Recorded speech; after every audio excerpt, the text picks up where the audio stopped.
ಕರ್ನಾಟಕದಲ್ಲಿ ಆರೋಗ್ಯ ಹಕ್ಕಿನ ಕಾಯ್ದೆ ಜಾರಿಯಾಗಬೇಕು. ರಾಜ್ಯಾದ್ಯಂತ ಡ್ರಗ್ ಆಕ್ಷನ್ ಫೋರಂ ಸಂಘಟನೆಯಿಂದ ಪ್ರತಿಭಟನೆ. ಬೀದರ್ ರಾಜ್ಯದಲ್ಲಿ ಉತ್ತಮ ಗುಣಮಟ್ಟದ ಔಷಧ ಲಭ್ಯವಾಗಬೇಕು. ಅದಕ್ಕಾಗಿ ಕರ್ನಾಟಕದಲ್ಲಿ ಆರೋಗ್ಯ ಹಕ್ಕಿನ ಕಾಯ್ದೆ ಜಾರಿಯಾಗಬೇಕೆಂದು ಆಗ್ರಹಿಸಿ ಅಲೆಮಾರಿ ಹೋರಾಟ ಸಮಿತಿ ವಿಶ್ವಕ್ರಾಂತಿ ಧೀರಪೀಠದ ಬೆಂಬಲದೊಂದಿಗೆ ಡ್ರಗ್ ಆಕ್ಷನ್ ಫೋರಂ ಸಂಘಟನೆಯಿಂದ ಬುಧವಾರ ಪ್ರತಿಭಟನೆ ನಡೆಸಿ ನೆಹರು ಕ್ರೀಡಾಂಗಣದಿಂದ ಪ್ರಾರಂಭಗೊಂಡ ಪ್ರತಿಭಟನೆ ವಿವಿಧ ರಸ್ತೆ ಮೂಲಕ ವೃತ್ತಗಳಲ್ಲಿ ಆರೋಗ್ಯ ಅರಿವಿನ ಕಲಾ ಜಾಥಾ ತಂಡದಿಂದ ಬೀದಿ ನಾಟಕ ಮಾಡುತ್ತಾ ಜನರಲ್ಲಿ ಜನ ಜಾಗೃತಿ ಮೂಡಿಸಿದರು. ರಸ್ತೆ ಮೂಲಕ ಜಿಲ್ಲಾಧಿಕಾರಿಗಳ ಕಚೇರಿಗೆ ತೆರಳಿ ಜಿಲ್ಲಾಧಿಕಾರಿಗಳ ಮುಖಾಂತರ ಮುಖ್ಯಮಂತ್ರಿಗಳಿಗೆ ಮನವಿ ಪತ್ರ ಸಲ್ಲಿಸಿದರು. ಉಪಸ್ಥಿತಿಯಾಗಿ ಮಾತನಾಡಿದ ವೀಣಾ ಲಿಂಗತ್ವ ಮತ್ತು ಲೈಂಗಿಕ ಬಹುತ್ವ ಚಳುವಳಿಯ ರಾಜ್ಯ ಸಮಿತಿಯ ಸದಸ್ಯರು, ಬೆಂಗಳೂರಿನವರು ಎಲ್ಲಾ ಸರ್ಕಾರಿ ವ್ಯವಸ್ಥೆಗಳಲ್ಲಿ ಪ್ರತಿಯೊಬ್ಬರಿಗೂ ಔಷಧಗಳು ಉಚಿತವಾಗಿ ಲಭ್ಯವಾಗಬೇಕು. ಸರ್ಕಾರಿ ಆಸ್ಪತ್ರೆಯ ವೈದ್ಯರು ಯಾವುದೇ ಕಾರಣಕ್ಕೂ ಔಷಧಗಳನ್ನು ಹೊರಗಡೆ ಖರೀದಿಸಲು ಚೀಟಿಯನ್ನ ಬರೆದು ಕೊಡಬಾರದು. ಸರ್ಕಾರಿ ಆಸ್ಪತ್ರೆಗಳಲ್ಲಿ ಸಿಗುವ ಔಷಧಗಳ ಗುಣಮಟ್ಟ ಉತ್ತಮವಾಗಿರಬೇಕು ಎನ್ನುವ ಜವಾಬ್ದಾರಿ ಸರ್ಕಾರ ವಹಿಸಬೇಕೆಂದು ರಾಜ್ಯದ ಪ್ರತಿ ಜಿಲ್ಲೆಯಲ್ಲಿ ಹೋರಾಟ ನಡೆಯುತ್ತಿದೆ ಎಂದು ತಿಳಿಸಿದರು. ಮತ್ತು ವಿವಿಧ ಹೋರಾಟಗಾರರು ಭಾಗಿಯಾದ ಅವರು ಮಾತನಾಡಿ ಮುಂದುವರೆಸಿದರು. ಈ ಸಂದರ್ಭದಲ್ಲಿ ವಿಶ್ವಕ್ರಾಂತಿ ಧೀರಪೀಠದ ಅಧ್ಯಕ್ಷ ಓಂ ಪ್ರಕಾಶ್ ರೊಟ್ಟಿ, ಜಗದೀಶ್ವರ್ ಬಿರಾದಾರ್, ಲಿಂಗತ್ವ ಮತ್ತು ಲೈಂಗಿಕ ಅಲ್ಪಸಂಖ್ಯಾತರಾದ ವೀಣಾ ಸಂಗಮ್ ಭೀಮಾ ಜಿಲ್ಲಾಧ್ಯಕ್ಷೆ, ಅಲೆಮಾರಿ ಸಮುದಾಯದ ರಾಮಕ್ಕ, ಪೋಚಮ್ಮ, ಕೆಂಚಮ್ಮ ಹಾಗೂ ಶ್ಯಾಮ ಸುಮಾಲತಾ ಸೇರಿದಂತೆ ಅನೇಕರು ಉಪಸ್ಥಿತರಿದ್ದರು. ಸಿಗಬೇಕಂತ ನಾವು ಕೇಳ್ತಾ ಇದ್ದೀವಿ. ಈಗಾಗಲೇ ತಮಿಳುನಾಡು, ಕೇರಳ, ಗುಜರಾತ್ ಜಿಲ್ಲೆಗಳಲ್ಲಿ ಆರೋಗ್ಯ ಹಕ್ಕಿನ ಕಾಯ್ದೆ ಬಂದಿದೆ. ಅದೇ ರೀತಿ ಕರ್ನಾಟಕದಲ್ಲೂ ಸಹ ಆರೋಗ್ಯ ಹಕ್ಕಿನ ಕಾಯ್ದೆ ಬರಬೇಕಂತ ನಾವು ಹೋರಾಟ ಮಾಡ್ತಾ ಇದ್ದೀವಿ. ಬಡಬಗ್ಗರು ಎಲ್ಲಿ ಹೋಗಬೇಕು? ಖಾಸಗೀಕರಣ ಆಗಿಬಿಟ್ರೆ ಎಲ್ಲರೂ ಪ್ರೈವೇಟಲ್ಲಿ ಹೋಗಿ ತಗೊಳಕ್ಕಾಗೋದಿಲ್ಲ. ಮೆಡಿಸಿನು, ಟ್ರೀಟ್ಮೆಂಟು, ಶಸ್ತ್ರಚಿಕಿತ್ಸೆಗಳು ಏನೇ ಇದ್ರೂ ಅದು ಗೌರ್ಮೆಂಟ್ ಆಸ್ಪತ್ರೆಗಳೆಲ್ಲ ಆಗಬೇಕು. ಉತ್ತಮವಾದ ಗುಣಮಟ್ಟವಾದ ಉಚಿತವಾದ ಒಳ್ಳೆ ಆರೋಗ್ಯ ಔಷಧಿಗಳು ಸಿಗಬೇಕಂತ ನಾವು ಹೋರಾಟ ಮಾಡ್ತಾ ಇದ್ದೀವಿ. ಅದ್ರ ಜೊತೆ ಲಿಂಗತ್ವ ಅಲ್ಪಸಂಖ್ಯಾತ ನಮ್ಮ ಸಮುದಾಯದವರು ಯಾರಿದ್ದಾರೆ, ಸಮಾಜದ ಅಂಚಿಗೆ ತಳ್ಳಲ್ಪಟ್ಟವ್ರು ನಾವೆಲ್ಲರೂ, ನಮಗೆ ಇನ್ನೂ ಸಹ ಸರ್ಕಾರದಿಂದ ಮನೆಗಳು ಸಿಗ್ತಾ ಇಲ್ಲ. ಮನೆಗಳು ಕೊಡಬೇಕು.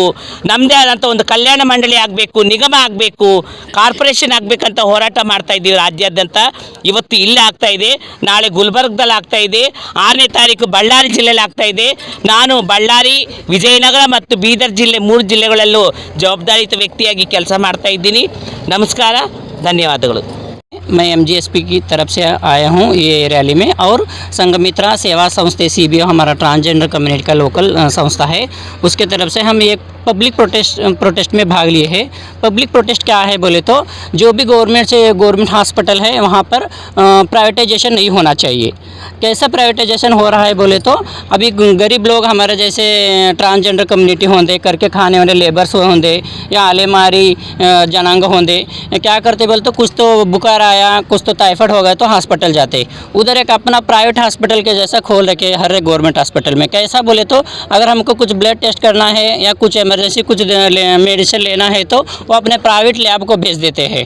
और दूसरी बात, अपने प्राइवेट मेडिकल जो अपना उधर पार्टनरशिप रहता है वो मेडिकल को भेज देते हैं। ऐसा जो प्राइवेटाइजेशन हो रहा है वो नहीं होना बल्कि हमारा डिमांड है।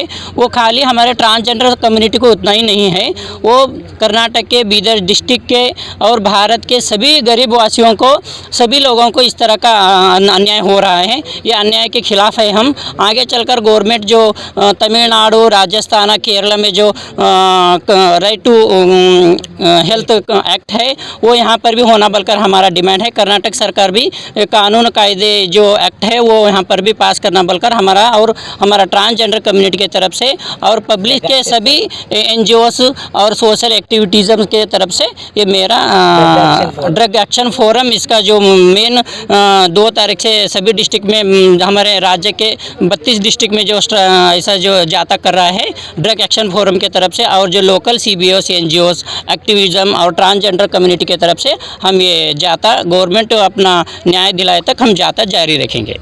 Thank you.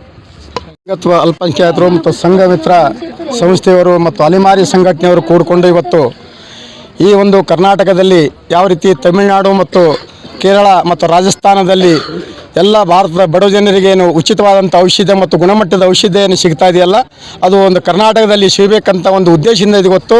ಜಿಲ್ಲಾಧಿಕಾರಿ ಮಂತ್ರ ಮಾನ್ಯ ಮುಖ್ಯಮಂತ್ರಿಯವರಿಗೆ ಇಲ್ಲಿ ಕರ್ನಾಟಕದಲ್ಲಿ ಈ ಅಲ್ಪಸಂಖ್ಯಾತ ಲಿಂಗವಂತರಿಗೂ ಮತ್ತು ಅಲೆಮಾರಿಗಳಿಗೂ ಈ ಥರ ಎಲ್ಲ ಬಡವರಿಗೂ ಉಚಿತವಾದ ಮತ್ತು ಕಳಪೆ ಮಟ್ಟದ ಏನು ಔಷಧಿ ಕೊಡ್ತಾ ಇದ್ದಾರಲ್ಲ, ಇದನ್ನು ತಡೆ ಹಿಡಿಬೇಕು. ಖಾಸಗೀಕರಣವನ್ನು ಇಲ್ಲೇನು ಒಳಗೆ ಬೆಳವಣಿಗೆ ಮಾಡ್ತಾ ಇದ್ದಾರಲ್ಲ, ಇದು ಕೂಡ ಈ ಜನರಿಗೆ ಅನ್ಯಾಯ ಆಗ್ತಾ ಇದೆ. ಆ ಉದ್ದೇಶಕ್ಕಾಗಿ ನಾವು ನಮ್ಮ ಆರೋಗ್ಯ ಹಕ್ಕನ್ನು ಕರ್ನಾಟಕದಲ್ಲಿ ಜಾರಿಯಾಗಬೇಕು ಅಂತಕ್ಕಂಥ ಮಾತನ್ನು ಈ ಮುಖಾಂತರ ಜಿಲ್ಲಾಧಿಕಾರಿ ಅಂತ ಮನವಿ ಕೊಡಲಿಕ್ಕೆ ಬಂದಿದ್ದೀವಿ. ಅಲೆಮಾರಿ ಸಂಘಟನೆ ಮುಖಾಂತರ ಇವತ್ತು ಈ ಲಿಂಗೋತ್ಸವ ಒಂದು ಸಂಘಟನೆ ಮುಖಾಂತರ ಅವರಿಗೆ ಬೆಂಬಲವಾಗಿ ಓಂ ಪ್ರಕಾಶ್ ಹೊಟ್ಟೆ, ಬೀದರ್. ಖರೀದಿಸುವ ಪ್ಲಾನ್ ಇದ್ದೀರಾ? ಹಾಗಾದ್ರೆ ಕೇತಕಿ ಡೆವಲಪರ್ಸ್ ನಲ್ಲಿ ಮೂಲಭೂತ ಸೌಕರ್ಯಗಳುಳ್ಳ CC road, footpath, garden, under drainage, water supply, ಉತ್ತಮ ಪರಿಸರವುಳ್ಳ ಫ್ಲಾಟ್ಸ್ ಲೇಔಟ್ ಲಭ್ಯ. ಬೀದರ್, ಹುಮ್ನಾಬಾದ್ ಸೇರಿದಂತೆ ಹಲವು ಭಾಗಗಳಲ್ಲಿ ಸುಂದರ ಲೇಔಟ್ಗಳಿದ್ದು ಅತ್ಯುತ್ತಮ ಬೆಲೆ, ಇಎಂಐ ಸ್ಕೀಮ್ಸ್ ಅನ್ನು ಲಭ್ಯ. ಹಾಗಿದ್ರೆ ತಡೆಯಾಕೆ ಹಿಂದೆ ಸಂಪರ್ಕಿಸಿ 7676474747 ಎಂಡಿ ಸಂಗಮೇಶ್ ಚಿದ್ರಿ, ಹುಮ್ನಾಬಾದ್. ಗ್ರಾಹಕರ ಸ್ಯಾಟಿಸ್ಫ್ಯಾಕ್ಷನ್ ನಲ್ಲಿ ನಂಬರ್ 1 ತೃಪ್ತಿಕರ ದೈಹಿಕವಾದ ಹುಮ್ನಾಬಾದ್ನ ಎಸ್ವಿ ಟಿವಿಎಸ್ ಶೋರೂಮ್ ನಿಮಗಾಗಿ ತರುತ್ತಿದೆ ಹೊಸ ಮಾಡೆಲ್ಗಳ ಹೊಸ ಬೈಕ್ಗಳು. ಇಲ್ಲಿ ಟಿವಿಎಸ್ ನ ಸ್ಪೇರ್ ಪಾರ್ಟ್ಸ್ ಹಾಗೂ ಸರ್ವಿಸ್ ಕೂಡ ಲಭ್ಯ. ಹಾಗಿದ್ರೆ ತಡೆಯಾಕೆ ಹಿಂದೆ ಭೇಟಿ ನೀಡಿ ನಾಗಲಕ್ಷ್ಮಿ ದಾಬಾ ಹತ್ತಿರ, ಗುಲ್ಬರ್ಗಾ ರೋಡ್, ಹುಮ್ನಾಬಾದ್. ಹೆಚ್ಚಿನ ಮಾಹಿತಿಗಾಗಿ ಸಂಪರ್ಕಿಸಿ 8494951009.